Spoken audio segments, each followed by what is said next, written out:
My name is Chin Gregory. I help direct-to-consumer businesses scale their profits with paid social media. The catalyst was that I got released from my contract. I had a lot of injuries, so it was almost out of. It wasn't out of choice. I would at that time still have been doing playing rugby, but between injuries and not being quite good enough, ended up being released. And this was probably the only thing that I was interested in doing. I was already kind of running some businesses on the side at the time, a couple of side hustles. And so when I had the opportunity to basically go full time into my passion, which is business, here we are. It's funny we ask that because we're here talking about personal branding, and it's all brand. It's all personal brand. 6-7 months ago in this country, nobody knew who I was or what my business was. No idea. Every bit of business we've got has come through the fact that we've been very, very, very strategic about getting our brand out there so that we are constantly in the minds as an authority to our audience. And in my market, I know some markets are quite similar, but in my market, it's all about trust. And the easiest way for them to trust you is just to see you all the time. That way, all the other things that will generally could cause issues with a deal, it doesn't come up because they're constantly seeing me helping them. And so, I try with the personal brand to give as much results in advance as possible and to really open up how we do what we do so that it makes it really easy for the client to make a decision.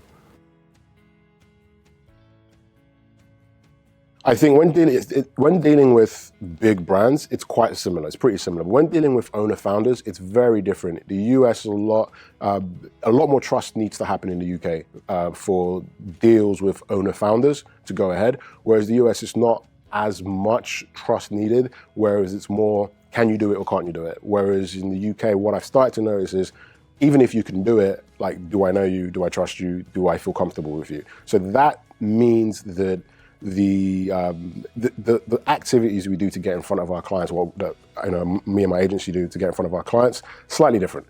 So that there's loads of differences, but that's probably the first one that springs to mind. One thing, YouTube. If I could say one thing that all businesses should do, they should start investing in YouTube. And to do that, you need to have great video because it's the most underrated platform, I think. LinkedIn's close, but I think YouTube has got the ability to scale indefinitely, and it's the second largest search platform. But everyone's scared of video. People are really businesses are scared of video, so they a lot of them won't invest in video, so they concentrate on Facebook ads and Instagram ads, which are great, but I think YouTube is definitely superior. Yeah, so where you start, you always want to start with the questions your audience is asking and the questions your market is asking, because that way you can enter the conversation that exists in your market's head. And so if most businesses will have an FAQ section, and every business owner knows the same questions come up over and over again in the marketplace. In our market, it's, how do you scale? Which platform is the best? How much budget should you be putting in? What's the best type of ad?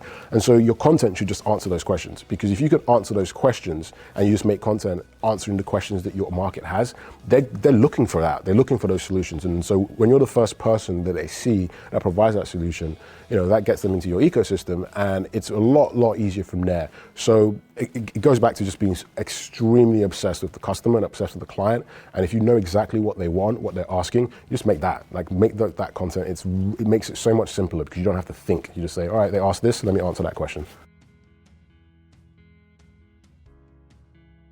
I just say more, do more. And that's because social media is so noisy.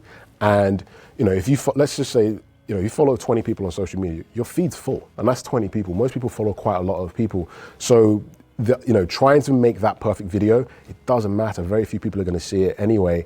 And the two schools of thought are quality versus quantity. And, I just believe in just more, because the more people see you, it's going to get to the point where it almost doesn't matter how the content has to be good, but the quality won't be as good. It doesn't have to be as good the more people see you. And, if you think about, I always look at it as, how did you make friends when you started school, right? You just saw the same people over and over and over again. And so if people see you over and over and over again, you eventually become a part of their life. So as long as the content is good, just more of it, just really put out as much as possible, because the feedback you get will tell you what's good. The hardest business lesson I've ever learned is that nobody cares about me. None of my customers, none of my clients, nobody I work with, they don't care about me. All my customers and clients, all they care about is what I can do for them. So that is probably the hardest lesson I learned, because it meant that every service, every product, every idea that I've had to create from when I learned that was based on the consumer and the customer, rather than me coming up, oh, here's a great idea, let's try this. Everything now is about, well, what does the client want? What does the customer want? And then we build everything from that. Ooh, good question. If I could go back 10 years and give myself a piece of advice, what would it be? I would say find the one thing quicker, because I think that finding the one thing that works is really, really, really important, because it focuses you in one direction and you can just make that one thing better and better and better. I definitely think I wasted a couple of years doing too many different things and doing them well, not doing one thing exceptionally. So that is probably what I'd say to my younger self. Like, you just pick one that you like and just hammer that and become so good at that that, you're in the top 1%.